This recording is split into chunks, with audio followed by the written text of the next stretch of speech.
De onde nós viemos? Os dinossauros viveram há milhões de anos atrás? E a Arca de Noé existiu mesmo? Teve dilúvio? Jornada Fé e Ciência com Marcos Eberlin. Mais uma vez, um imenso privilégio estar com vocês, falando sobre as verdades científicas que deixam claro que um ser de extrema inteligência fez o universo, fez a vida, fez tudo pronto pelo poder único e exclusivo da sua palavra. Temos mostrado aqui que nossa fé é uma fé racional, não cremos em ET, fada madrinha, não é? Como acham que a gente crê por aí. Cremos num Deus que nos afoga, atola, abarrota de evidências, evidências claras, cristalinas, evidências que emanam da própria ciência, E hoje à tarde não será diferente. Continuaremos mostrando essas evidências. E vamos falar sobre um tema ainda mais importante. Falaremos sobre as verdades científicas da Bíblia. Nós ficamos pensando que a Bíblia tem muita teologia, com certeza, tem filosofia, mas às vezes duvidamos que a Bíblia pudesse ter verdades científicas. E ela tem. Ela não é um livro que nos pretende ensinar ciência, biologia, química, física. Ela não vai abrir um capítulo, a estrutura do átomo, e falar sobre os elétrons, prótons e nêutrons. Claro que não. Mas, no decorrer da elaboração da palavra de Deus, grandes verdades científicas foram anunciadas. Muitas vezes a gente não entende por que aquelas verdades estariam lá. Mas há uma percepção que parece ser verdadeira. Essas verdades científicas estão na Bíblia para que a gente pudesse verificar com a nossa ciência que aquelas verdades científicas eram de fato verdadeiras. E sabendo que essas verdades são verdadeiras, no que se pode confirmar, verificar, percebemos que podemos ter confiança plena nas verdades que nós não podemos verificar pela ciência. São afirmações que nos permitem, então, corroborar, confirmar aquela boa e velha impressão de que a palavra de Deus é inerrante. Ela não erra. Ela é digna de toda confiança. Ela é guia único e exclusivo de fé e prática. É na palavra de Deus que nós entendemos quem somos, de onde viemos, onde estamos e para onde vamos. Então vamos lá, vamos começar. Cadê o pessoal aí? Meu amigo está colocando a top 10, as 10 verdades científicas da Bíblia. Entrou? Ainda não. E vamos discutir com vocês. Discutiremos essas verdades científicas. Como que a palavra de Deus é corroborada através da ciência. É interessante que muitas verdades científicas que a Bíblia anunciou, elas foram anunciadas antes da ciência descobri-las. E quando a ciência descobriu essas verdades, ela descobriu verdades que a ciência entendia ser diferente da palavra de Deus. E houve, então, um conflito, um debate, um confronto entre a ciência dos homens e a ciência descrita na Bíblia. Vários embates durante a história ocorreram. E esses embates foram resolvidos. Quem ganhou esses embates? Gente, a Bíblia ganhou todos os embates. Ela nunca perdeu um só. Então, nós podemos saber com a nossa experiência repetida, continuada, que, de fato, a Bíblia é digna de toda a confiança. Então, esse é o tema da palestra hoje à tarde. Eu creio na Bíblia pela sua ciência. Olha só. Eu creio na Bíblia pela sua ciência. as 10 melhores, top 10 verdades científicas da Bíblia. Tá bom? Tá preparado? Então nós vamos caminhar através dessas 10 evidências. Vou discutir essas 10 evidências. E você, então, poderá ter ainda mais confiança, se você ainda não tinha, na palavra de Deus. Então, é um livro que tem fé? Sim. Ciência, não?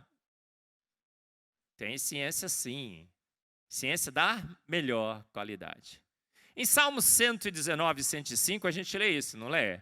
Lâmpada para os meus pés é tua palavra e luz para o meu caminho. A própria Bíblia diz que o que ela contém é lâmpada, é luz para os nossos pés, para o nosso caminho. Muitos acham que a Bíblia, assim, ela contém algumas histórias verdadeiras, mas ela tem muita alegoria. Gênesis 1, 2, 3 seria alegoria. As alegorias, poesias, mitos e tudo mais estariam também no relato bíblico. Alguns falam assim, olha, a gente tem que considerar que isso daí é mito, alegoria. Até o dilúvio, até a Torre de Babel e tudo mais. Mas a própria palavra revela que ela é lâmpada para os nossos pés, luz para o nosso caminho. Em 2 Timóteo 3,16, a gente lê também, toda a Escritura é inspirada por Deus. Quanto das Escrituras teria sido inspirado por Deus, irmãos? Quanto? Toda a Escritura. Então, ou você considera que tudo é inspirado por Deus, ou você considera que tudo é história, é fato, é verdade verdadeira, ou então você deixa a sua Bíblia de lado, passa a seguir outra filosofia, outra teologia, porque a palavra declara toda a Escritura é inspirada por Deus. E útil para o quê? Só para a teologia, para a nossa alma, para o nosso mundo vindouro, para nos dizer o que é certo, o que é errado. Não, a Bíblia diz, ela é útil para o ensino. A gente usa a ciência para quê? Para o ensino, para nós entendermos quem somos, como fomos criados, do que é que Deus fez o mundo. Útil para o nosso ensino, para a repreensão, para a correção, para a instrução na justiça. Então essa é a palavra de Deus, que traz também não só fé, não só filosofia, não só teologia, mas ciência de primeiríssima qualidade. Eu já falei para vocês do meu programa, que estreia agora dia 14 na Rede 316, a Bíblia e a Ciência, você vai assistir, né? Inserções, são 4 inserções, eu não sei exatamente quais serão os horários, mas a primeira é às 9 da manhã, 10 minutos, 4 vezes ao dia. A gente já tem uns 40 podcasts gravados.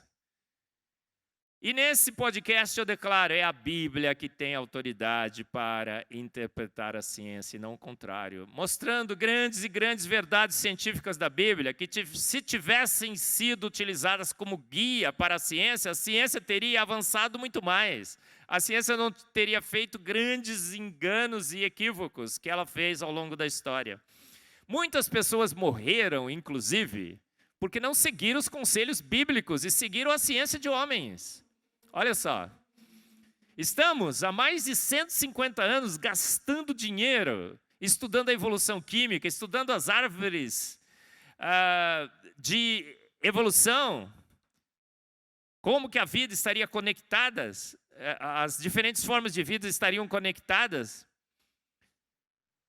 enquanto sabemos que fomos feitos prontos por uma mente de extrema inteligência, pela palavra de Deus, tá bom?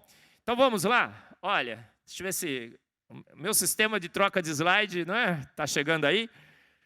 Eu comecei a preparar essa palestra das verdades científicas da Bíblia quando eu fui desafiado.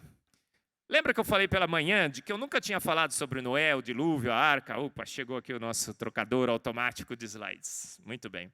Lembra que eu falei que eu nunca tinha falado sobre Noé? Que as minhas palestras eram sobre química, física, cosmologia, código genético, aquaporinas, homoquiralidade, essas coisas simples. E eu nunca tinha falado de Noé, até que um maluco, beleza, né, presidente de uma UPA, de uma presbiteriana em São Paulo, me convidou para assistir o filme Noé, junto com os jovens da igreja. Eu fui, a Elizabeth estava comigo, e eu comecei a falar sobre Noé, o dilúvio, a arca, os dinossauros.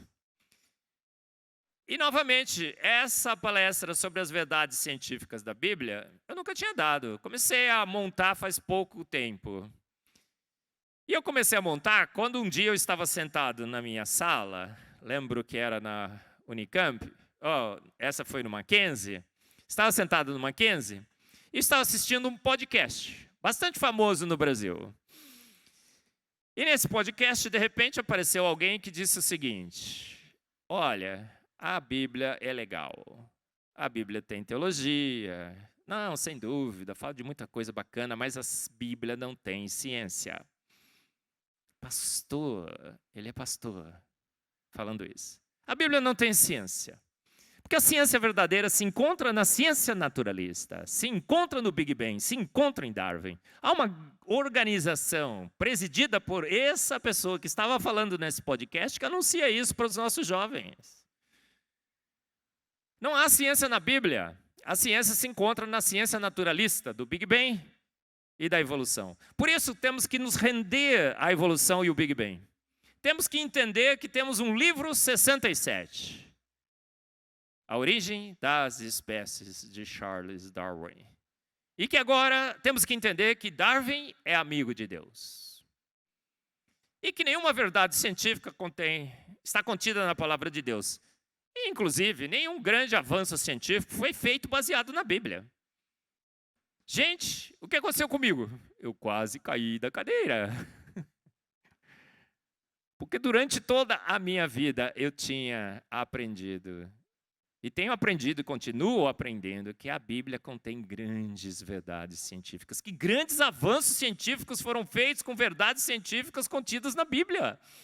E aí o que o herege aqui fez, né, pastor Eliseu? Vou ter que montar uma palestra sobre as verdades científicas da Bíblia. Montei a primeira, com as top 10. Gente, eu já tenho, se o pastor me chamar aqui para dar uma série das top 100, top 200, eu venho. Por quê? Cada vez que eu estudo mais, cada vez eu descubro mais e mais e mais grandes verdades científicas da Bíblia. Que corroboram Darwin? Absolutamente não. Darwin morreu, o nosso Deus vive. Absoluto. O Big Bang explica o universo? Eu falarei amanhã cedo, hein? Você não pode perder, amanhã cedo vai ser legal. Se as palestras foram até agora legais, a palestra de amanhã será super legal. Então você não pode perder. E eu falei, montarei uma palestra com as verdades científicas da Bíblia. Então essa palestra nasceu com esse podcast, muito famoso no Brasil. O podcast número 23. Eu não falei qual é, mas com o número 23 você descobre se você quiser. Muito bem. Aí eu falei assim, vou montar as grandes verdades científicas da Bíblia. E eu tenho uma lista grande nesse podcast, que eu estou agora na Rede 316. Cada episódio é uma verdade científica da Bíblia. Mas eu trouxe aqui uma coleção do que eu considero as mais didáticas, as mais claras e tudo mais. Vamos começar com essa número 1 aqui. Gente, quem é maior? O Sol ou a Lua? O Sol, correto? Mas como que nós sabemos hoje que o Sol é maior que a Lua? Porque nós temos a ciência, temos telescópios. Com os telescópios e as lunetas, pudemos observar o universo, estudar o universo e determinar que o Sol, apesar de mais distante, ele era maior. Mas para o observador terrestre, sem telescópio, sem ciência, olhando para os céus, você olhando para os céus, vendo o Sol cheio e a Lua cheia, quem é maior? Se você pegar uma reguinha e medir o Sol, se pegar uma reguinha e medir a Lua, quem é maior? Para o observador terrestre, pela perspectiva da Terra, olhando para os céus, com uma reguinha na mão, medindo os dois astros, quem que é maior? O Sol ou a Lua? Gente, no céu, quem que parece maior? O Sol ou a Lua? Quem acha que é a Lua? Levanta a mão. Quem acha que o Sol? Quem acha que os dois têm o mesmíssimo tamanho? Tem os mesmíssimo tamanho. Você sabia disso? Não é incrível? Para o observador terrestre, o Sol e a Lua têm o mesmo tamanho. Se eles têm o mesmo tamanho, o que a gente poderia concluir olhando para os céus? Eles têm, se eu estou vendo os dois com o mesmo diâmetro, o mesmo tamanho, eles devem ser iguais. Ou talvez eu poderia chutar, não, talvez um estivesse mais perto, outro estivesse mais longe, mas ninguém sabia quem estava mais longe e quem estava mais perto, certo? Então, para o observador terrestre, talvez a melhor conclusão é que os dois fossem iguais. Mas a Bíblia, então, ela faz uma declaração extremamente arrojada e arriscada, porque em Gênesis 1,16 nós lemos: Deus fez os dois grandes luzeiros. O quê? O maior para governar o dia e o menor para regular o andamento da noite. E formou também as estrelas. Você percebe como o Gênesis é um livro técnico que relata aspectos técnicos do nosso universo, da nossa terra e da vida, totalmente desnecessário se fosse um livro somente de fé, de alegorias e de mitologias? Por que o autor de um livro que não soubesse exatamente quem é maior, quem é menor, se arriscaria a dizer que um é maior e o outro é menor? O erro dele, a chance dele errar é muito grande, seria muito grande, não seria? Mas a Bíblia faz então uma declaração extremamente arrojada, arriscada. O sol é maior e a lua é menor. O livro que descreve alegorias, mitologias, inclusive para muitos cristãos, faz uma declaração arrojada, arriscada, mas cientificamente perfeita. Quando fomos olhar para o céu com os nossos microscópios e telescópios, descobrimos exatamente isso. O sol é maior do que a lua. Quem governa o dia é maior do que quem governa a noite. O pior, com os nossos telescópios, nós descobrimos que o Sol de fato é maior, mas ele está 400 vezes mais afastado da Terra do que a Lua. A Lua é 400 vezes menor que o Sol, mas ela está 400 vezes mais próxima da Terra.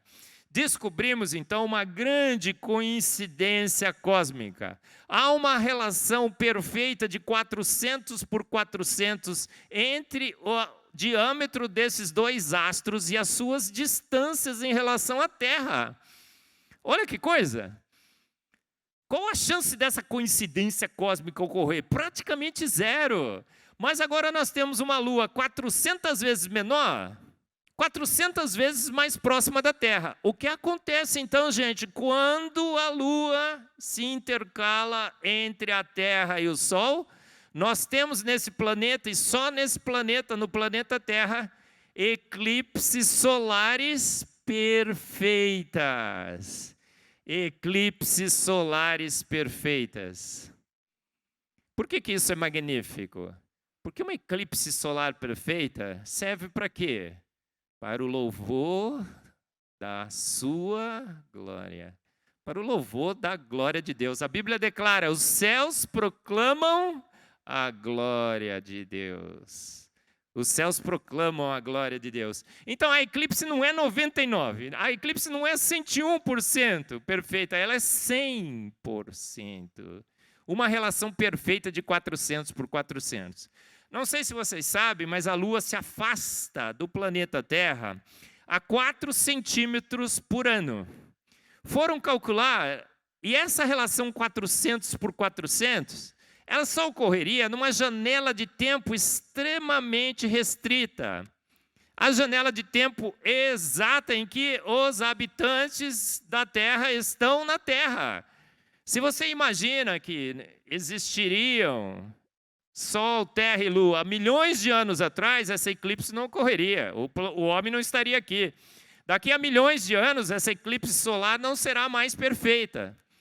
Mas exatamente no período... Imagina, né? Só imaginando, porque isso não é verdade. A gente está aqui há muito pouco tempo, a Terra é jovem, o universo é jovem, mas imagina um universo eterno. A janela de tempo em que essas eclipses solares perfeitas ocorrem é exatamente a janela de tempo que estamos aqui para observar. Então o show é feito para quem?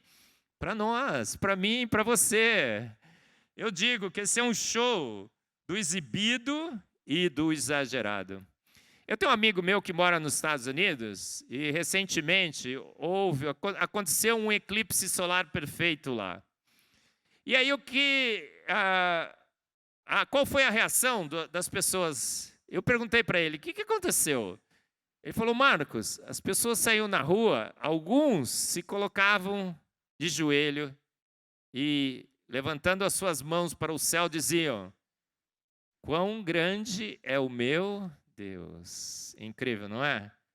Para o louvor da sua glória, eclipses solares perfeitos. Uma grande verdade científica da Bíblia. A segunda grande verdade científica da Bíblia, nós já discutimos hoje pela manhã. Um único continente. Gênesis 1, de 9 a 10, está assim relatado. E disse Deus, ajunte-se as águas debaixo dos céus, em quantos lugares? Num. Num significa em num só lugar. E apareça a porção seca. E assim foi. E chamou Deus a porção seca terra, e ao ajuntamento das águas chamou mares. E viu Deus que era bom.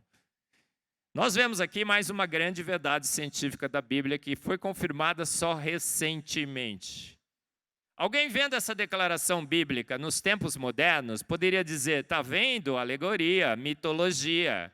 É claro que não temos só uma porção seca, são vários continentes. É claro que não temos um mar só, são vários mares e oceanos. Poderíamos então pensar pela observação atual do nosso mundo de que a Bíblia estava errada. Olha só, está falando que tem só um continente, está falando que tem só um mar. Até recentemente, a ciência não conhecia o movimento das placas tectônicas. Até recentemente, nós não conhecíamos que os continentes estavam se separando. Até recentemente, não tínhamos tirado uma foto aérea do nosso planeta para verificar que os continentes se encaixam perfeitamente. Até recentemente, não tínhamos verificado que as bordas são auto-encaixantes. Faz clique se você aproximar.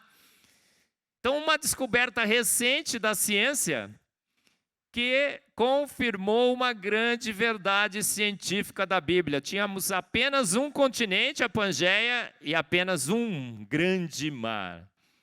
Uma verdade que foi confirmada com descobertas científicas bastante recentes. Com a possibilidade, com os satélites, de tirarmos fotos desses continentes. Confirmarmos a sua forma e o encaixe perfeito desses continentes. Confirmarmos com monitoramento por satélites que esses continentes estão se afastando de uma determinada direção. Regredirmos esse afastamento e percebermos que tudo se encaixa. Magnífico. Uma grande verdade científica que teria sido, então, antecipada pela Bíblia. Tínhamos apenas um continente. Apenas um continente. Agora, esse é ainda mais legal. Vai ficando, as verdades são legais e elas vão ficando ainda mais legais. Super legais, não é? Olha essa. Gente, quantas estrelas tem no céu?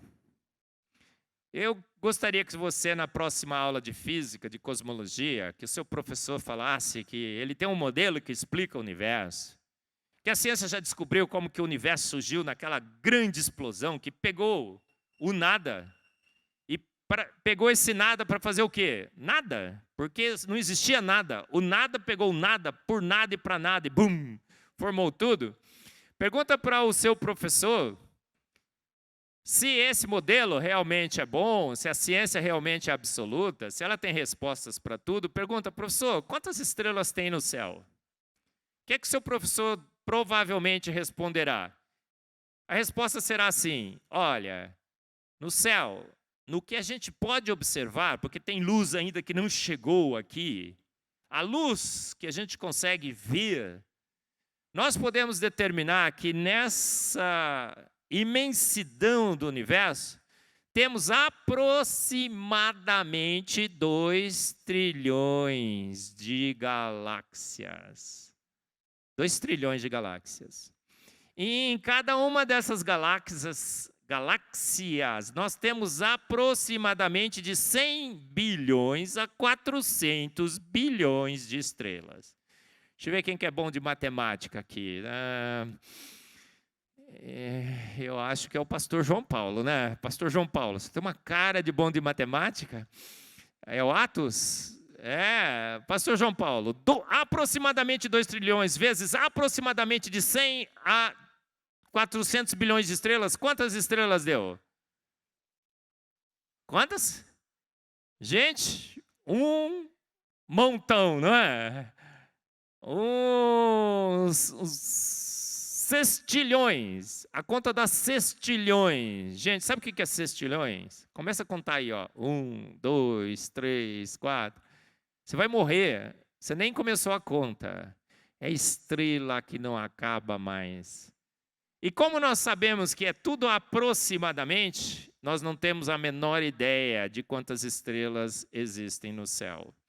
Mas, para os caldeus e as crenças astronômicas da época, o céu continha o quê? Algumas centenas de estrelas. Galileu Galilei, com a luneta e os astrônomos, eles contaram as estrelas e anunciaram ao mundo: contamos as estrelas. Sabia disso? A ciência um dia já anunciou que havia contado as estrelas.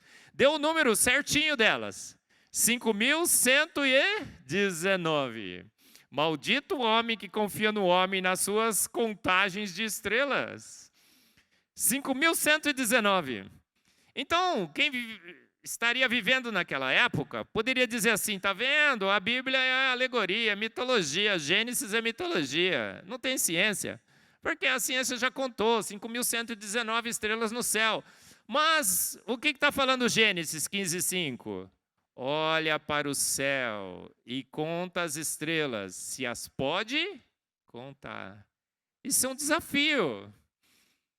Olha para o céu e conta as estrelas, se as pode contar. Por quê? Porque você não pode. Em Isaías 40:26 está escrito assim: levantai os olhos e observai as alturas. Tem um filme, né, recente agora, né? Não olhe para cima. Assistiu o filme, né? Levantai os olhos e observai as alturas. Quem criou tudo isso? Tudo isso já dá a impressão de uma imensidão.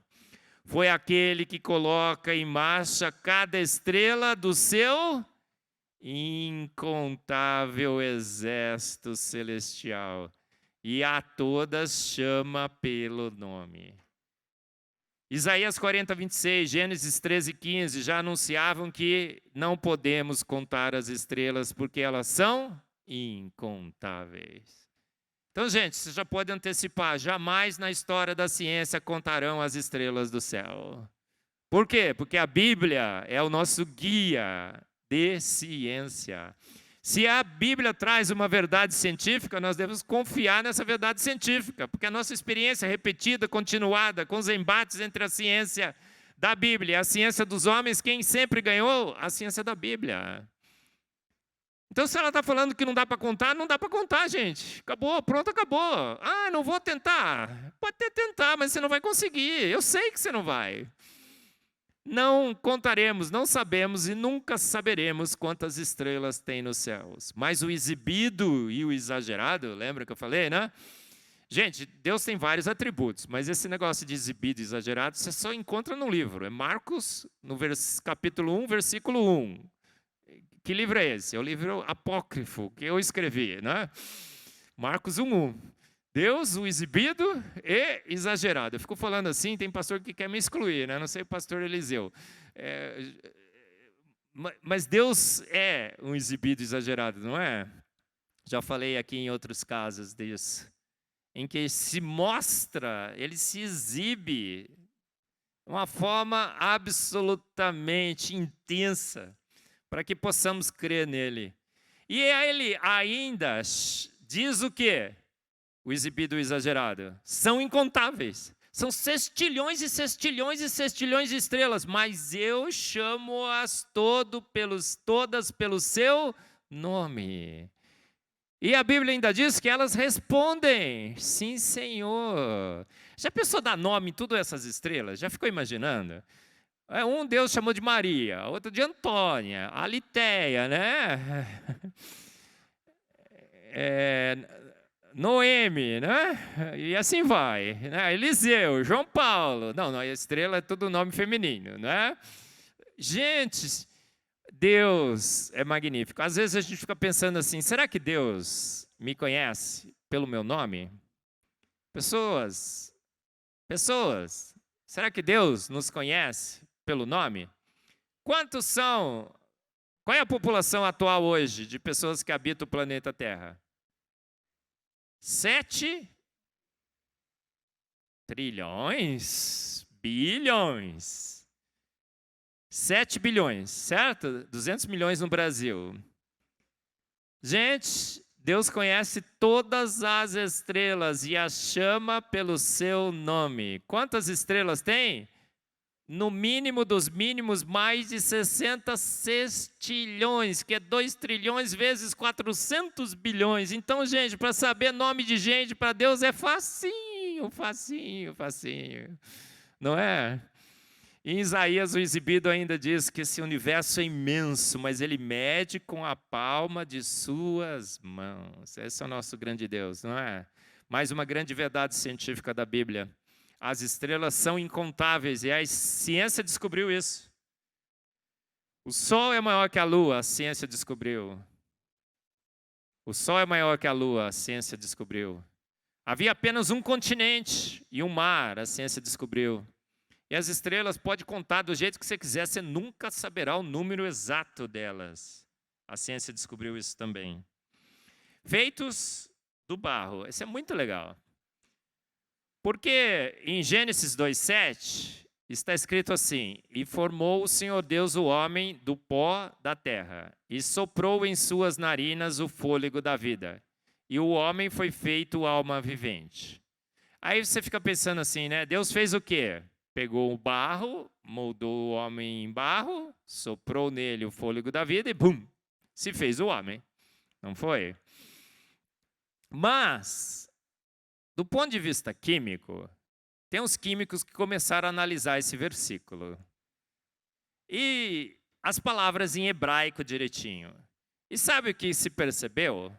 Que talvez a melhor interpretação, tradução ou expressão desse versículo seria assim: e formou o Senhor Deus o homem, não do pó, não do barro, mas dos elementos químicos presentes no solo da terra.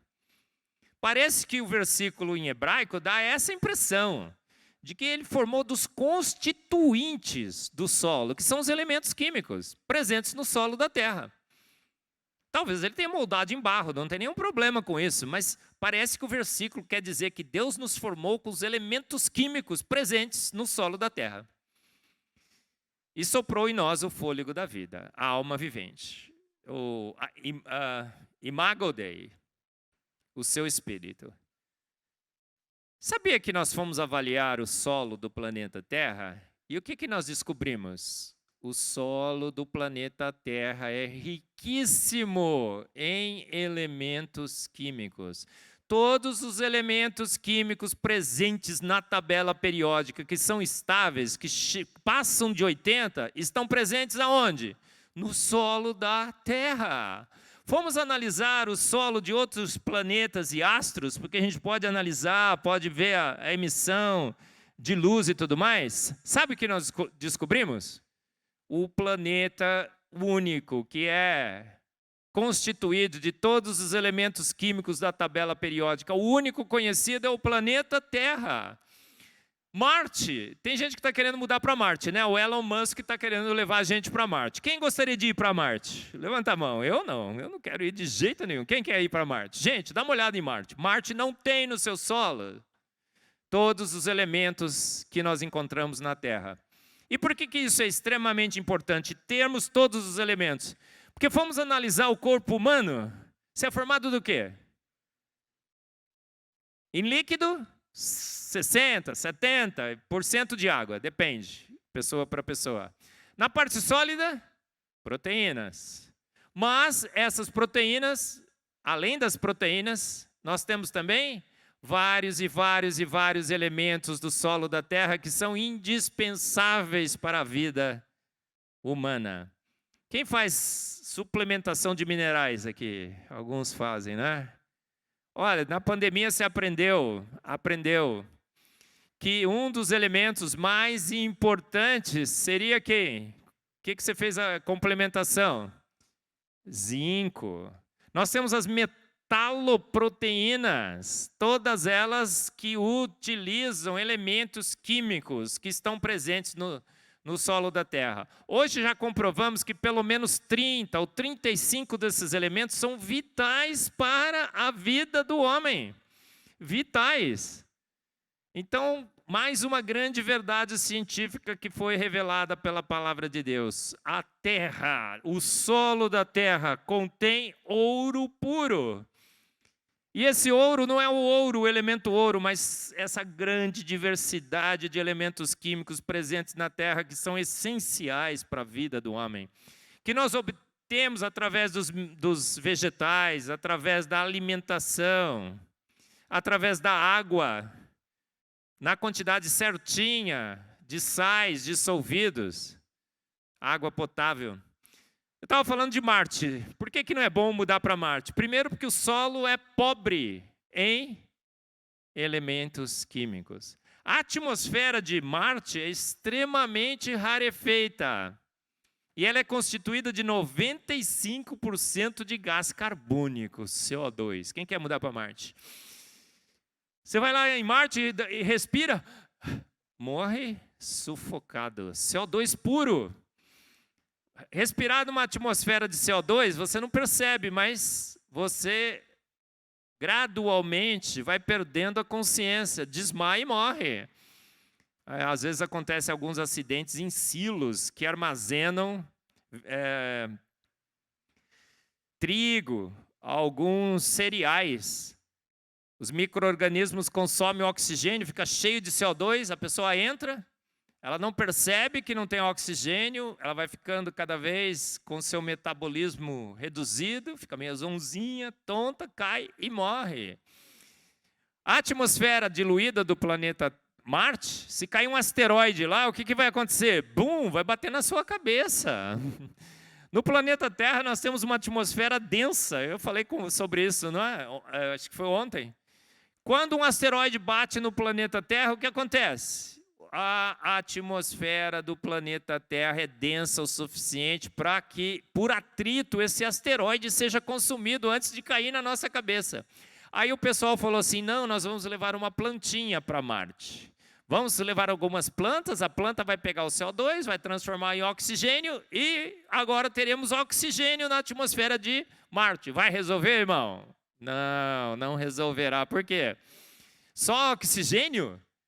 Não, nós precisamos de nitrogênio, na proporção certa de 3:1. Na proporção certa de 3:1, nitrogênio e oxigênio. CO2, 100 a 200 ppm, um pouquinho de argônio, 1%. Mesmo que possamos colocar lá em Marte nitrogênio e oxigênio, a atmosfera será rarefeita demais. Você já viu estrela cadente, né?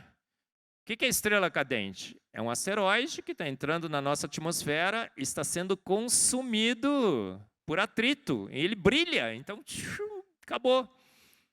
Em Marte, o que vai acontecer com a estrela cadente? Será realmente uma estrela cadente. E ela vai cair aonde? Na tua cabeça. Percebeu o problema? Temos um planeta magnífico e um solo que é ouro puro. Todos os nutrientes estão presentes. A água está presente. Então, nós temos toda uma vegetação. Temos um ciclo do CO2, um ciclo do nitrogênio, um ciclo do oxigênio. Nós temos diferentes tipos de bactérias que fazem com que esses ciclos rodem no planeta Terra. Os constituintes desse solo, os nutrientes, às vezes eles estão mais abaixo do solo e precisam ser transportados para cima. Quem faz esse transporte? As minhocas. consomem matéria orgânica em humus, mas elas também são responsáveis pelo transporte, pela distribuição dos nutrientes. Magnífico. E formou o Senhor Deus o homem do ouro puro, que é o solo da terra. Um solo que contém todos os nutrientes, todos os elementos indispensáveis pela vida.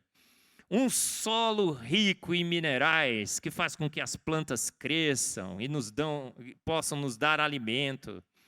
Percebeu como é que o versículo tem que ser lido à luz da química? Mais uma grande verdade científica da Bíblia.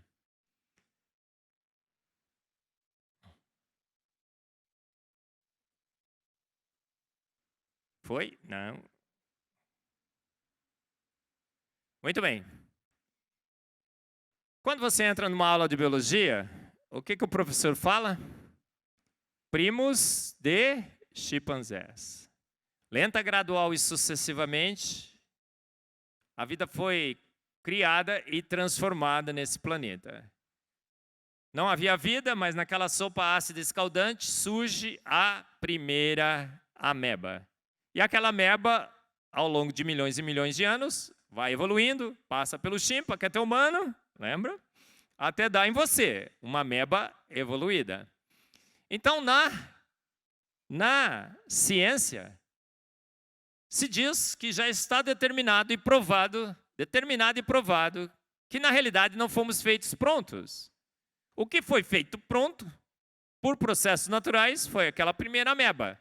E aquela primeira ameba, sem querer fazer nada, porque ela também não queria evoluir, mas ela foi evoluindo. E toda uma árvore da vida se constituiu nesse planeta, com as mais diferentes formas de vida, tipos diferentes de vida, e que num desses galhos calhou de ter os chimpanzés e nós, os humanos. E o chimpa, então, seria nosso humano, junto com os orangotangos e gorilas. Essa é uma grande verdade científica da Bíblia, da ciência, que é anunciado como verdade verdadeira. Mas em Gênesis 1:26, o que está escrito? A Trindade se reúne e diz: façamos o homem à nossa imagem e semelhança. Jesus também diz: não tendes lido que desde o princípio fostes feito homem e mulher? Então aqui nós temos mais um grande embate científico entre a ciência da Bíblia e a ciência naturalista. A ciência naturalista diz que não fomos feitos prontos, que evoluímos, somos um acidente cósmico, a gente é um mero galho da árvore da vida. Chimpanzés são os nossos parentes, e todas as diferentes formas de vida nesse planeta não foram feitas por Deus, não foram constituídas por Deus, mas um processo natural nos fez ao longo de milhões e milhões de anos. Os chimpanzés seriam os nossos parentes. Os evolucionistas teístas, sucumbindo a essa verdade científica, dizem agora que foi assim. Adão e Eva não são figuras históricas, são figuras mitológicas.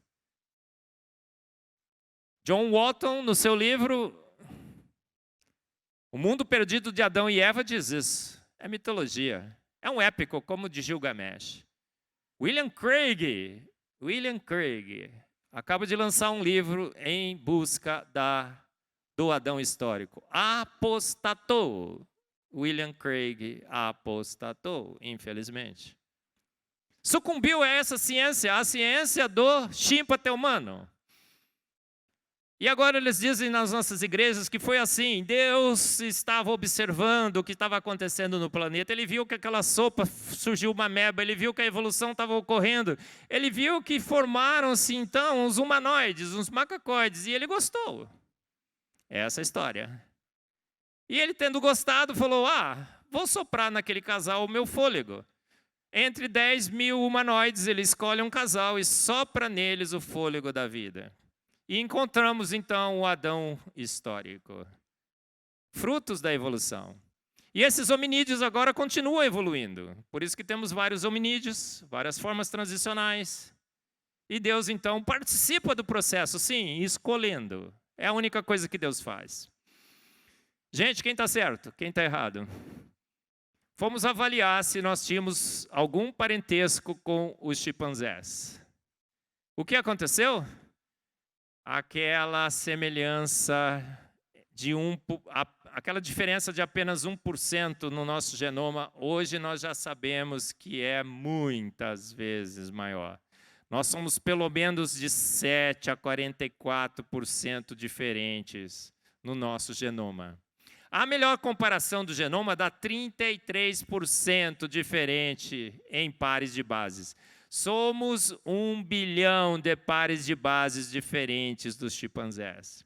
Foram comparar as proteínas dos chimpanzés com as proteínas dos humanos. Deu 80% diferente. Esse é um dos projetos que nós tocamos no Mackenzie e no McMass, a comparação do proteoma dos chimpanzés com o proteoma dos humanos. Foram comparar os telômeros. Os cromossomos dos humanos têm uma parte que é chamada de telômeros, que protegem os cromossomos de fusões. Sabe qual foi a diferença? 67% diferente. Foram comparar os pares de cromossomos. Os chimpanzés têm 24 e nós temos 23. Disseram que uma cicatriz ocorreu e que houve uma fusão do cromossomo 2A com 2B dos chimpanzés e que formou o cromossomo 2 humano, num processo evolutivo. Foram olhar aquela cicatriz, a cicatriz não é uma cicatriz. A cicatriz é curta demais para ser cicatriz. As letras do código, do genoma, as sequências de letras do código que estão nessa cicatriz são funcionais, expressam proteínas funcionais. Aquela sequência se repete por todo o cromossomo. Caiu a ideia da fusão e da cicatriz. Então, eles têm 24 e nós temos 23 cromossomos, pares de cromossomos. Quanto que 24 é diferente de 23? 100%. Coloca 24 na senha e C é 23. Não entra. Eles suam pelos pelos e a gente sua pela pele desnuda. Você já percebeu isso? Uma vez eu estava num zoológico e o zoológico tinha um vidro. Sabe aqueles zoológicos que tem umas cavernas assim, tem um vidro? Aí do outro lado fica só os chimpanzés e desse lado você pode entrar. Eu entrei assim, fiquei parado no vidro, chegou um chimpanzé. Ele parou do meu lado assim, falei, mano, nada a ver. Nada a ver. Gente, nem a ciência da parecência, que a ciência da parecência é muito utilizada pela evolução, funciona. Ele é completamente diferente. Nós suamos pela nossa pele desnuda. Você não tem pelo, só em regiões específicas, mas você sua pela sua pele por glândulas sudoríparas que só os humanos têm, os chimpanzés não têm, eles suam pelo pelo, por glândulas conectadas aos seus pelos. Por isso que o chimpanzé fica na árvore na sombra, ele não gosta de sol. Se você pegar um humano e um chimpanzé e colocar os dois para correr numa maratona, num dia de sol escaldante aqui em Fortaleza, uma maratona de 2 horas... O que vai acontecer? Se o chimpanzé for louco o suficiente para acompanhar você nessa maratona, ele morre de superaquecimento. E você numa boa, porque você transpira pela sua pele. O nosso sistema de refrigeração é muito melhor do que os chimpanzés. Agora, para proteger a sua pele, o que aconteceu? Deus colocou em você um filtro solar, a melanina. Então, quando você é moreno... magnífico, você vai na praia, o que acontece? Você só fica mais moreno. Eu tenho a Nina, né? Vocês viram naquelas fotinhas que eu já mostrei? O Nicolas e a Nina. A Nina é uma morena, jambo, magnífica. A gente vai na praia e se protege, plastifica, né? Aquele protetor 60, passa de 2 em 2 horas. A Nina, a gente não passa nada na Nina, a gente esquece. Por quê? Porque a Nina só vai ficando mais moreninha, jambo, aquela pele sedosa, magnífica. A gente chega em casa todo dolorido, a Nina de boa.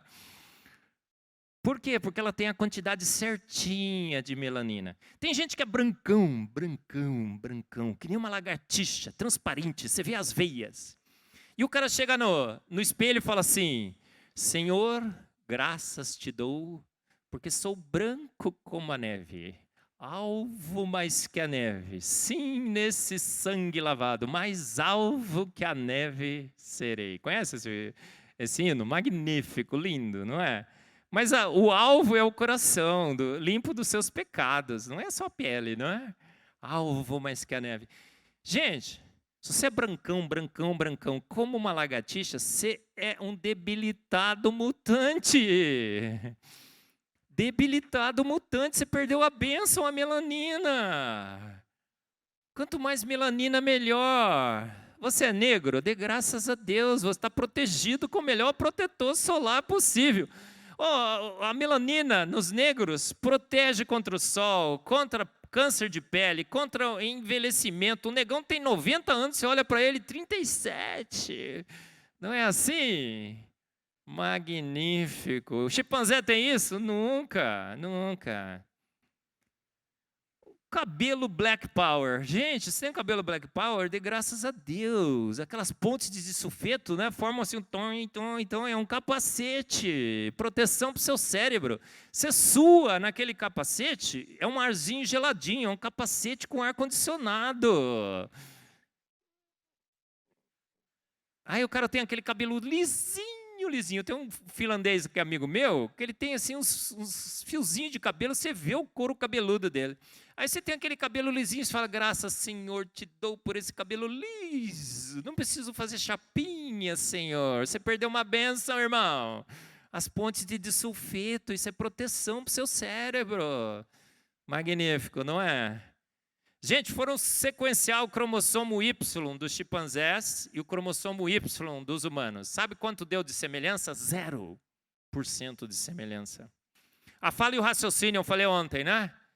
Você tem que pedir para o chimpanzé falar, e ele fala o quê? Banana, mamãe, papai, né? Ele não fala nada, ele não tem um chip de fala no seu cérebro. Completamente diferente, completamente diferente. Mas a Bíblia declara, façamos o homem a nossa imagem e semelhança. Ele falou e tudo se fez. Não tendes lido que desde o início os fez homem e mulher? Como é que você pode crer, jovem? Você é um criacionista evolucionário. Você foi naquele congresso. Você faz parte daquela instituição que vive anunciando pelo Brasil que a ciência naturalista tem autoridade para interpretar a palavra de Deus. Você sucumbiu a essa versão e agora você acha que a evolução ocorreu e que Deus guiou. Como é que você pode crer nisso? Se a Bíblia diz, ele falou e tudo se fez. Não tem deslido, os jovens brasileiros não têm estudado a ciência mais recente que diz que a gente não tem parentesco nenhum com os chimpanzés. Jesus está nos advertindo, não tendes lido a literatura recente que mostra que não temos nenhum parentesco com os chimpanzés. Estou falando para todos os jovens brasileiros naquela câmera ali. Você tem ido nas reuniões, você tem estudado os capítulos do livro. Você tem estudado os capítulos do livro que tentam te convencer que a evolução ocorreu.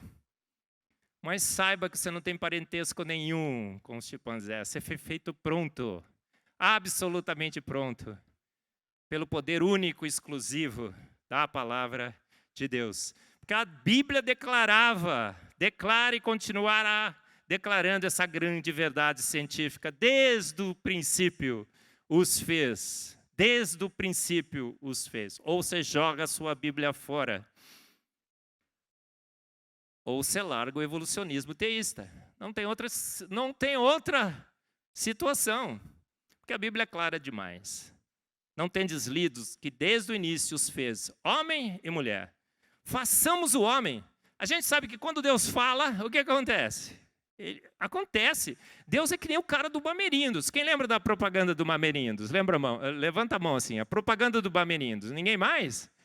Gente que faz. Os jovens vão entrar na internet e procurar. Né? Passava no Jornal Nacional. Gente que faz. E faz bem feito. Esse é o nosso Deus. Mais uma grande verdade científica. Fomos feitos prontos. Se cremos na evolução, temos que crer que os sexos evoluíram. Gente, um dos grandes entraves, pedras no sapato da evolução, é a evolução dos sexos. Se você tem um ser capaz de se reproduzir assexuadamente, ele continuará se reproduzindo assexuadamente forever and ever. É óbvio que sim. Não há nenhuma vantagem evolutiva de um ser que se reproduz assexuadamente se transformar em um ser que se reproduz sexuadamente. Por quê? Porque precisaria ocorrer um Big Bang evolutivo. Aí os evolucionistas falam, não, a reprodução sexuada é boa porque ela causa uma diversificação do nosso genoma. É uma vantagenzinha pequena demais para um problema imenso demais. Transformar um ser que se reproduz assexuadamente em um ser que se reproduz sexuadamente. Já viu o trabalho que dá? Você tem que criar dois seres completamente diferentes, mas completamente complementares. Não há como, não há como. E a evolução agora fica tentando explicar como que os sexos evoluíram. Se você é um evolucionista teísta, você vai ter que crer na evolução dos sexos, porque ele escolheu um casal quando os sexos já existiam. Não há nenhuma possibilidade da evolução dos sexos.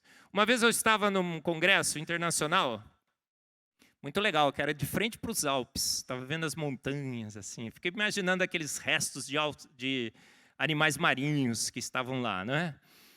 E a última palestra era um professor que ia falar sobre a evolução dos sexos. Um grande especialista sobre a evolução dos sexos. Como eu já sabia que aquilo lá era impossível, maldito homem que confia no homem e nas suas teorias, falei, cara, não posso perder. Sentei na primeira fila para assistir a palestra do grande especialista sobre a evolução dos sexos, de como os sexos teriam evoluído. Gente, ele gastou aproximadamente 80% da sua palestra para dizer quão difícil seria para a evolução explicar a evolução dos sexos. Todo cientista sabe que quando você gasta 80% da sua palestra na introdução, é porque você não tem dado nenhum, certo? Quem faz ciência aqui sabe muito bem disso. Você vai num congresso sem dado nenhum, vai apresentar uma palestra, o que você faz quando você não tem dado nenhum? Fica na introdução. Olha, porque o problema é esse, as soluções seriam essas, e eu talvez faça isso, talvez faça aquilo, mas você não tem dado nenhum para apresentar. E ele ficou lá, 80% dizendo quão problemático seria para a evolução explicar a evolução dos sexos. Nos últimos 20 minutos, ele falou que iria explicar. Gente, ele falou um blá, blá, blá, blá, blá, blá, blá, blá, blá, e terminou a palestra. Até hoje eu não tenho a menor ideia do que aquele homem foi lá falar. Por quê? Porque não há possibilidades. Somos seres completamente diferentes, homens e mulheres, mas totalmente complementares. Como é que você evolui seres completamente diferentes, mas totalmente complementares para um processo desastrado, caótico, sem direção, sem propósito? Absolutamente impossível, impossível. Pensa nos espermatozoides dos homens. Pensa no óvulo das mulheres. Pensa naquele barulhinho, né, que a irmã não escutou. Né? Pensa nos cálculos que tiveram que ser feitos. 200 milhões na partida, porque tinha que chegar a 200. Pensa na atração entre os homens e as mulheres. Eles têm que se atrair. Isso está acabando hoje em dia, não está? Vamos ser extintos. É completamente impossível. Mas em Mateus 19:4, não tendes lidos que o Criador os fez desde o princípio, homem e mulher. Mais uma grande verdade científica da Bíblia. Vamos analisar os homens e as mulheres. Agora o feminismo diz, a ciência que corrobora, do naturalismo, que corrobora, o feminismo diz o quê? Somos iguais. Homens e mulheres têm que fazer as mesmas coisas, está certo isso? Completamente errado. Tem um pastor, Rodrigo Mocelin, não sei se você assiste os vídeos dele. Se não assiste, assista. Virei um grande fã dele. Entrevistei ele no IPP TV, no Fé e Ciência. Fizemos uma live junto. Magnífico. Ele fala sobre o futebol feminino, por exemplo. Gente, você já assistiu uma partida de futebol feminino, não assistiu? E depois você assistiu uma Champions League. Há comparação? Absolutamente nenhuma. Gente, mulher não foi feita para jogar futebol. Foi ou não foi? Não há a menor possibilidade de comparar as habilidades do homem para jogar futebol com as habilidades das mulheres. Isso é inferiorizar as mulheres? Não. É reconhecer que as características dos homens são completamente diferentes das características das mulheres. Agora querem colocar o futebol feminino nas TVs. Querem que as mulheres que joguem no futebol feminino ganhem o mesmo que os homens. Pode? Não pode. A qualidade é completamente diferente, o produto é completamente diferente. Assista as palestras do pastor Rodrigo Mocelin sobre isso. Por que somos completamente diferentes? Porque fomos criados para funções completamente distintas e diferentes. Foram analisar o cérebro, eu tenho uma palestra sobre isso, assista no meu canal do YouTube. A ciência do sexo, do gênero e do casamento. Assista lá, sexo, gênero e casamento. Muito legal. Foram analisar o cérebro dos homens, a gente tem um hemisfério norte e sul, direito e esquerdo. Pensa assim. Quando as conexões dos neurônios acontecem, o homem faz as conexões dentro do mesmo hemisfério, praticamente. Quando ele pensa, quando ele age, quando ele usa o seu cérebro. As mulheres fazem conexões entre os dois hemisférios. Isso faz com que homens e mulheres sejam completamente diferentes. Olha, por exemplo, a visão periférica. A mulher tem uma visão periférica muito mais acurada, muito mais ampla do que os homens. Você faz uma coisinha errada, ela pum, te pega, não é assim? Agora o cabeção está fazendo alguma coisa, pode cair o mundo do lado dele que ele não percebe, não é assim? Por quê? Porque Deus nos fez diferentes. Ele fez a mulher para perceber tudo, ele fez o homem para se concentrar naquilo que ele está fazendo. O olfato, quem que tem o melhor olfato? Tem os supers, tasters e os supers cheiradores, eu não sei como é que fala isso direitinho em português. Quem é que ganha em olfato e sabor? As mulheres. São muito melhores do que os homens. Deus nos fez completamente diferentes. Deus nos fez completamente diferentes. Então, essas qualidades do cérebro e tudo mais fazem o quê? O homem é muito bom para fazer uma função específica, que dependa de esforço físico, de concentração e de técnica. Então, o homem é ótimo para pescar, ele é ótimo para caçar, ele é ótimo para dirigir, não é? E outras coisas. A mulher é o quê? Multifunções. Ela faz várias e várias e várias funções. Então, o que Deus disse? Mulher, você vai ter a função mais importante desse planeta. Você vai gerir o seu lar e os seus filhos. Não foi assim que a Bíblia falou? Foi. Homem, cabeção, você só consegue fazer uma coisa. Então, vai caçar, pescar, prover. E agora a gente está invertendo tudo, não está? Agora, mulheres querem ser gerentes, dirigirem companhias, não é? Largando seus filhos, não querem mais ter filho, adota cão e gato. A Bíblia diz o quê? Enchei e multiplicai-vos, enchei a terra. Gente, a maior herança que levaremos são os nossos filhos. Eu tenho 4 filhos. Depois que eu aprendi essa verdade, eu queria ter 8, 10, 12.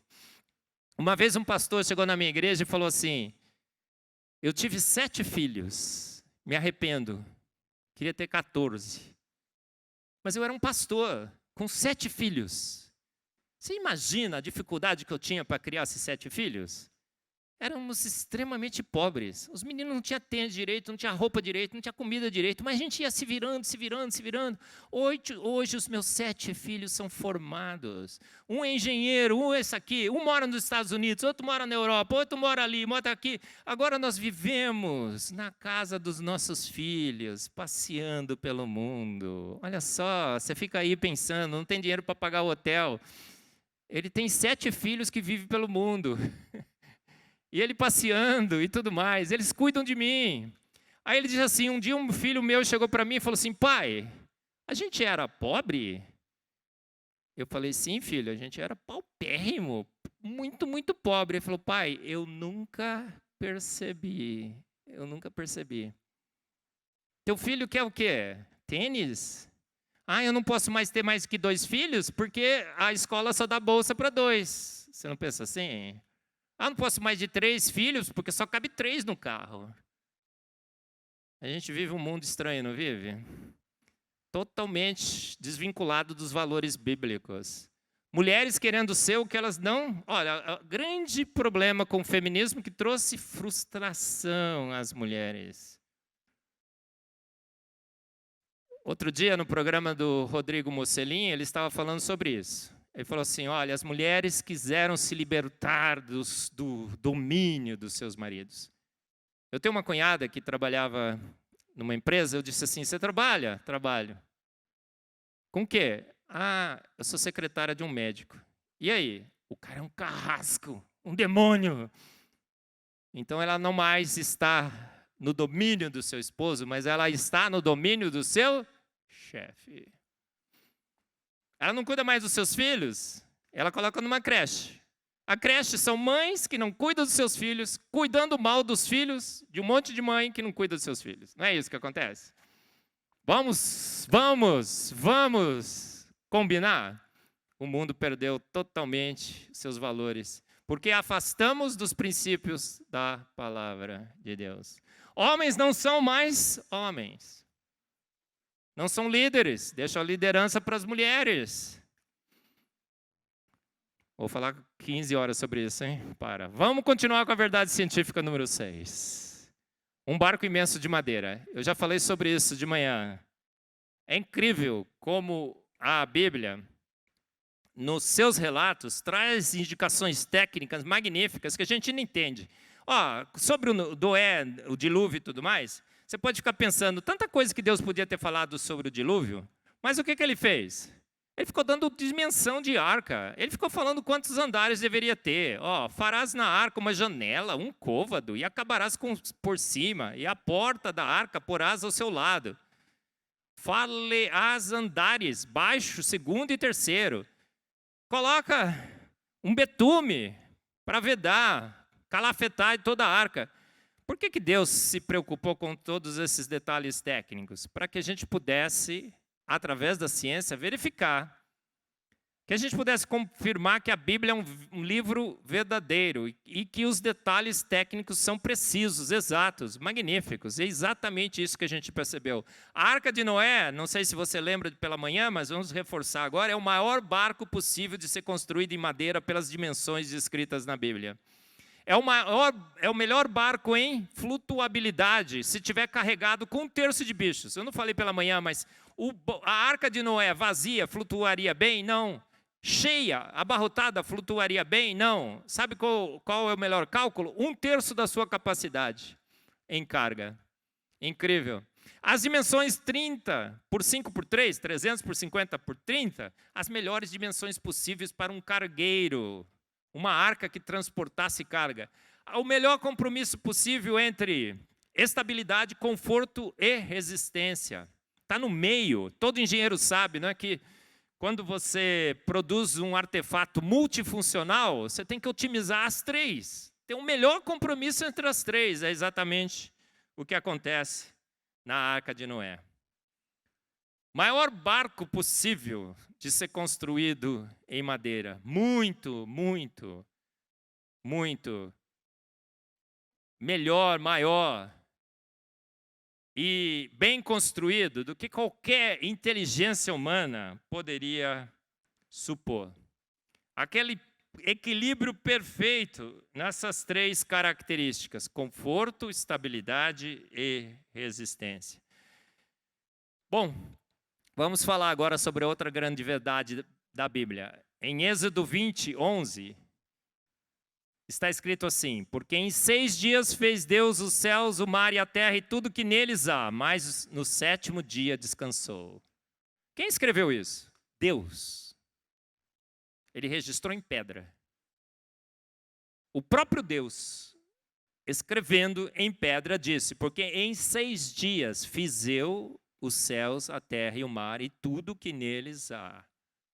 No primeiro dia, houve tarde e manhã e Deus descansou. No segundo dia, houve tarde e manhã e ele descansou.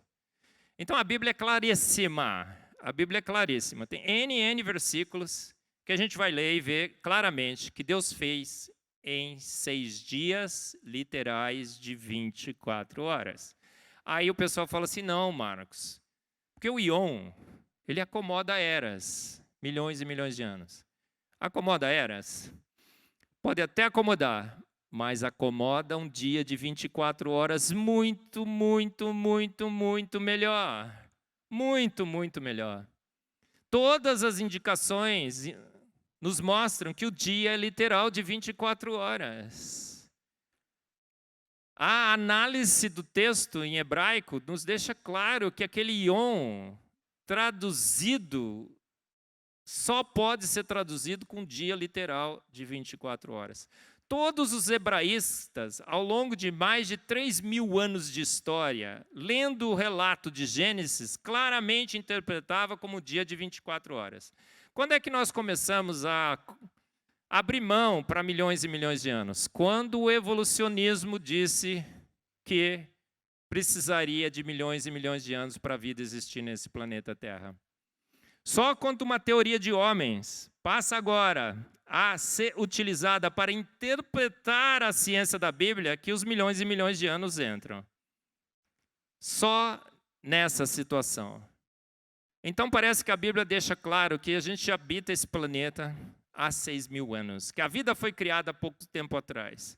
E a gente vai no relato de Gênesis, é muito interessante também, porque a Bíblia faz questão de dar a longevidade de todos os patriarcas. Você já percebeu isso? Aí diz lá, e Noé viveu tantos anos, e Matusalém viveu tantos anos, e esse viveu tantos anos, esse viveu tantos anos. Aí você está lendo o relato bíblico e fala, Senhor, para que eu quero saber quantos anos que esses homens viveram? Já se fez a pergunta? Para que Deus fez isso? Aí você tem lá, ó, dá uma olhada aí, eu não estou conseguindo ver direito mais os... Enoque, quantos anos viveu Enoque?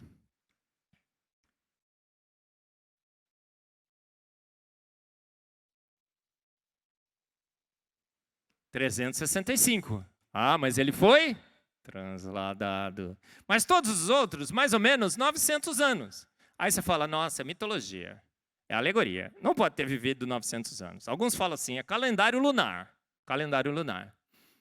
Mas está tudo lá, gente, bonitinho, 969, 900, 900. Quando chega em Noé, você está percebendo ali naquele gráfico? A Bíblia continua relatando a longevidade dos patriarcas. Só que essa longevidade começa a cair. Chega até, hein?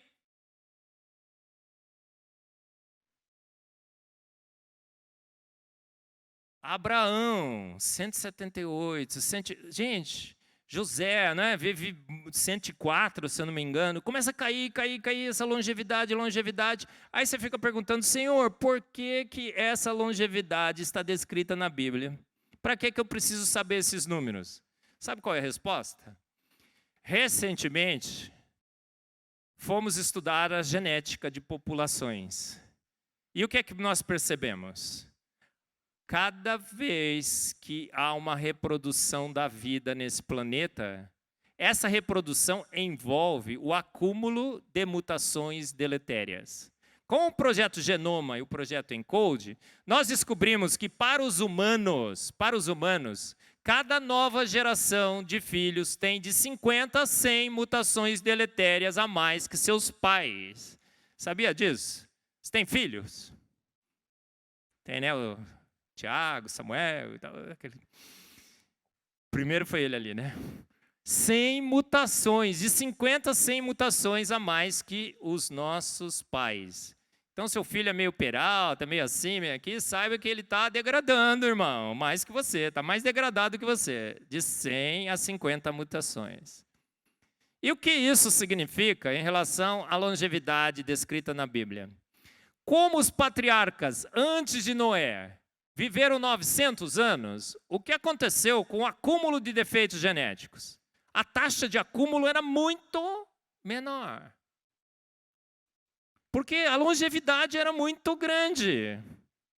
Então, quando chega em Noé e sua família, por que a longevidade ainda continuava muito alta? Porque as gerações eram muito menores até Noé, porque vivíamos 900 anos. E quando nós chegamos em Noé, o acúmulo de defeitos genéticos não era tão grande assim. Entre Noé e sua família. Já existia, mas não era tão grande. E esses acúmulos de defeitos genéticos ainda preservaram a longevidade inicial de Adão e Eva, 900 anos. Agora, em Noé, acontece um grande problema genético que é chamado de gargalo genético. Apesar da longevidade ter sido de 900 anos, e a taxa de mutações não ter sido muito alta até Noé, ainda se casavam entre famílias diferentes. E a gente sabe que quando você casa com alguém diferente, não da sua família, os defeitos genéticos se cancelam. Mas, em Noé, nós temos a mesma família responsável pela reprodução dos seres humanos, colocados na mesma arca. Estudos já foram feitos dessa situação. Por exemplo, quando um animal está em extinção, eles falam assim, bom, vamos pegar um casal e colocar numa ilha. Arrumamos todas as condições lá, eles vão se reproduzir, tem um monte de filho e está resolvido o problema. Está resolvido o problema? Não. O mesmo casal colocado na ilha, o que acontece? Eles têm os mesmos defeitos genéticos, o cancelamento de defeitos genéticos não ocorre e a longevidade dos seus filhos cai exponencialmente. É o que é chamado de gargalo genético. Então, você quer preservar uma espécie em extinção, você tem que colocar muitos casais juntos. Não tem jeito. Mas em Noé e sua família não teve outra solução. Deus achou apenas um justo. E ocorreu para a raça humana esse problema, um gargalo genético. E a longevidade pós-Noé para os seres humanos, devido a esse gargalo genético, cai agora acentuadamente. Havia se mantido em 900 anos, a longevidade era alta, o acúmulo de mutações tinha sido pequeno, mas em Noé a mesma família passa agora a ter a responsabilidade de reproduzir e preservar a raça humana. Então há um decaimento exponencial da longevidade. Foram comparar esse decaimento com os decaimentos medidos pela biologia e em experimentos de gargalo genético. Sabe qual foi a concordância? 96%. Se você conhece os dados estatísticos, o teste ANOVA, R², coeficiente T, todos eles indicam uma quase perfeita coincidência entre os experimentos de gargalo genético e a diminuição da longevidade dos seres humanos pós-Noé. O que isso indica? Indica que Deus colocou a longevidade dos patriarcas e fez questão de representá-las todas na palavra de Deus para que pudéssemos, mais à frente, com a genética, com o genoma, com os experimentos de gargalo genético, perceber que foi exatamente isso que aconteceu com Adão e Eva na arca. Com Adão e Eva... Opa, Adão e Eva na arca não. Noé, Adão e Eva estavam no paraíso. Outro dia você teve uma pergunta assim, né? Quantos filhos Adão levou com sua família na arca? Não foi Adão, foi Noé. Fez o mesmo erro. Com Noé e sua família na arca. Um gargalo genético. Gente, uma coincidência de 96%. Então, a genômica moderna, os experimentos de gargalos genéticos confirmam a cronologia bíblica. Confirmam que o relato bíblico da longevidade dos patriarcas está geneticamente perfeito e é perfeitamente geneticamente explicável. Longevidade até Noé. Bota todo mundo, uma mesma família numa arca, cai exponencialmente. Magnífico isso, não é? Gente, mas será que isso realmente é verdade? Que a vida é jovem nesse planeta? O genoma foi a grande bomba atômica para Darwin. Se o registro fóssil é a pedra no sapato de Darwin, o genoma foi a bomba atômica. Por quê? Nós temos DNA no núcleo das nossas células, mas a gente também tem DNA nas mitocôndrias. A mitocôndria é uma organela tão importante que ela não pode esperar que toda a informação venha do núcleo. Então ela tem o seu próprio software, seu pendrive específico, o DNA mitocondrial. Com a genômica e o sequenciamento genético, que se faz agora em poucas horas, equipamentos extremamente rápidos, o que demorou 23 anos para o genoma humano, acho que 21, 22, 23, mais ou menos, hoje você faz em poucas horas no laboratório. Foi possível sequenciar o genoma de muitos e muitos humanos, e chimpanzés também. E o que nós descobrimos? Foram no DNA mitocondrial de vários e vários humanos nesse planeta. Sabe o que descobriram? Pelo sequenciamento do DNA mitocondrial, descobrimos que todos os humanos desse planeta descendem da mesma mulher, que foi chamada de Eva mitocondrial. Tem uma palestra fantástica sobre isso na IPPTV da Rogéria Ventura, assistam. Tem vários e vários trabalhos que foram publicados. Eu falo sobre isso no Fomos Planejados, fiz uma revisão totalmente... Revi totalmente esse capítulo à luz dos novos dados. Com a taxa de mutações que eles tinham na época, calcularam que essa mulher viveu nesse planeta há 200 mil anos atrás. Aí acharam que não era tão ruim, 200 mil anos e tudo mais. Novos artigos foram publicados sobre essa taxa de mutação e perceberam que a taxa é muito mais rápida do que tinha sido calculada. Sabe qual é o novo dado? Todos os homens e mulheres nesse planeta descendem da mesma mulher, a Eva mitocondrial, que viveu nesse planeta há quantos anos atrás? 6 mil anos. Foram fazer a mesma coisa com o cromossomo Y. O DNA mitocondrial a gente só ganha da nossa mãe, não ganha do pai. Mas o cromossomo Y, os meninos só ganham do seu pai. Os meninos, né? XXXY. Foram fazer o sequenciamento do cromossomo Y, porque agora é fácil de fazer isso. Sabe o que descobriram? Todos os homens e mulheres desse planeta descendem do mesmo homem, o Adão Y, que habitou nesse planeta há quanto tempo? 6 mil anos atrás. Hoje é muito fácil de fazer sequenciamento do genoma. Já sequenciaram o genoma de um monte de homens e mulheres. Sabe o que descobriram? A gente tem muito menos mutações do que deveríamos ter se habitássemos esse planeta há milhões e milhões e milhões de anos. A gente deveria estar entupido de mutações, porque são 50 a 100 mutações em cada geração. A gente deveria ser debilitados, mutantes, estragados, todo mundo deveria ser assim, ó, né? Alguma coisa... Mas temos muito poucas mutações. Sabemos hoje a taxa das mutações. Sabemos hoje que temos pouquíssimas mutações. Fizemos os cálculos e descobrimos por genoma, pelo sequenciamento genômico, que habitamos esse planeta há aproximadamente 6 mil anos. Gente, está fechada a questão, não tem mais discussão. Não tem mais discussão. Pelo DNA mitocondrial, pelo cromossomo Y, pelo sequenciamento genômico de todos os humanos e pela taxa de mutações que conhecemos hoje, estamos nesse planeta há 6 mil anos e descendemos do mesmo Adão Y e da mesma Eva mitocondrial. Caput Darwin.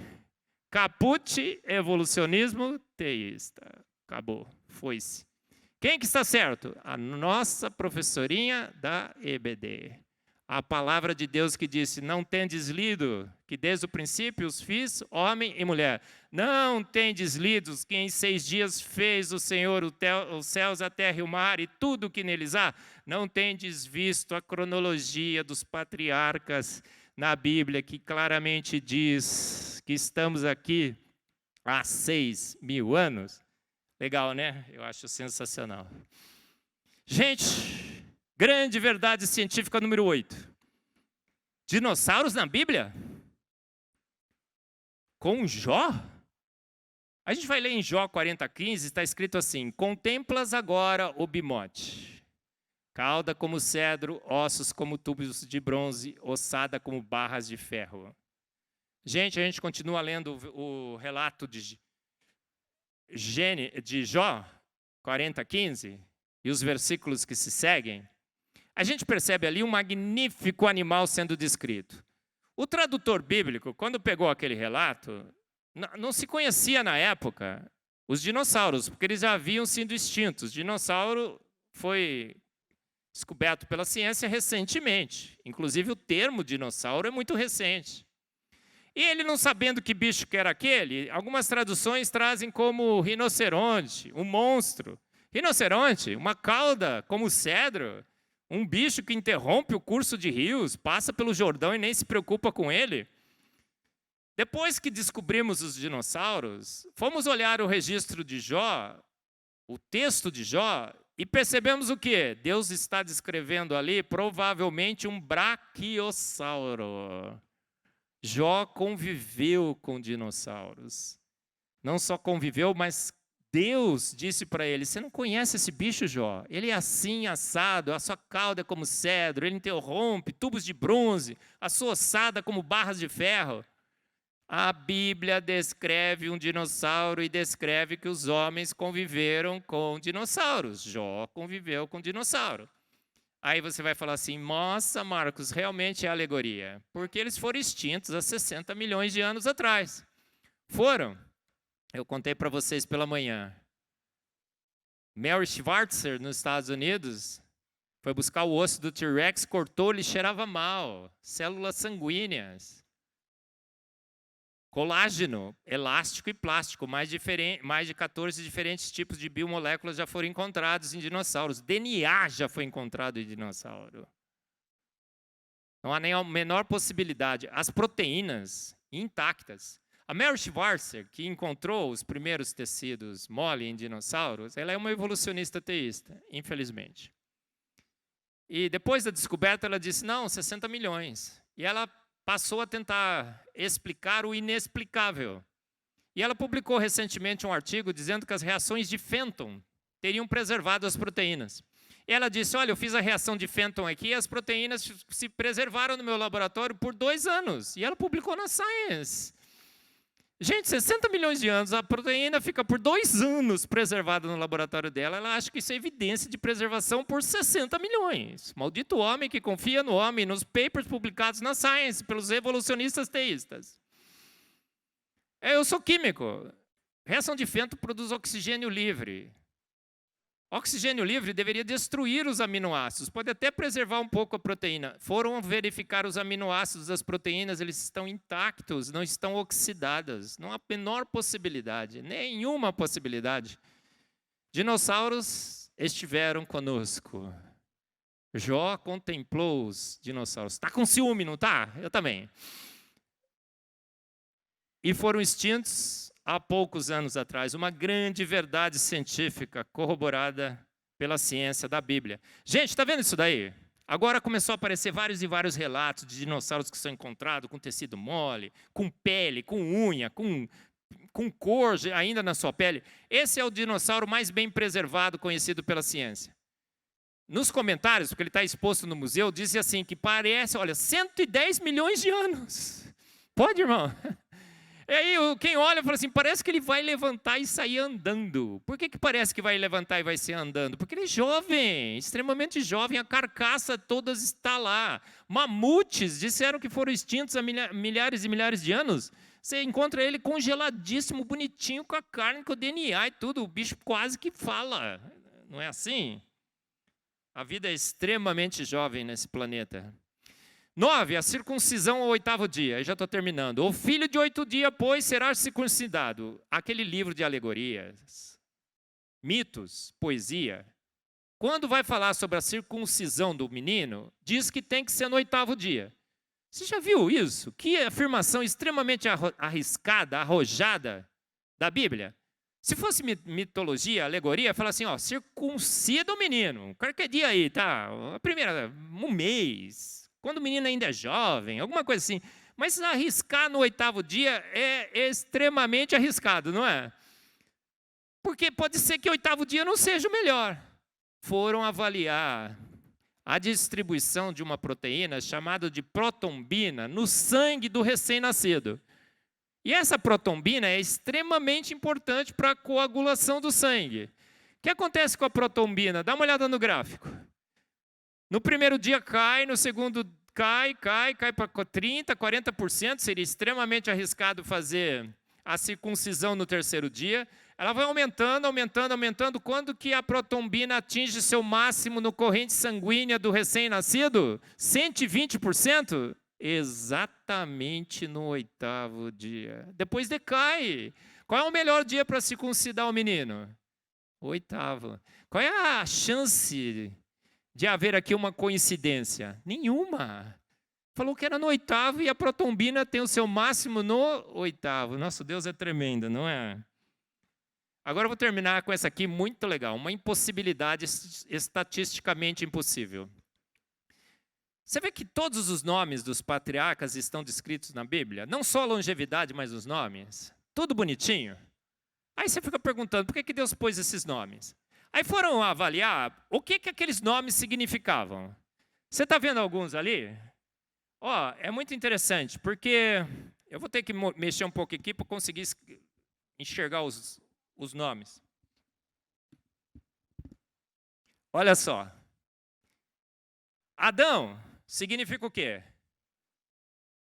Há várias interpretações no hebraico para o significado desses nomes. Mas há um site que diz assim, ó, essa é a interpretação melhor, a mais aceita. Adão, homem. Sete, designado. Enoque, mortal. Cainã, tristeza. Já pensou, o menino nasce, você põe o nome dele de Tristeza?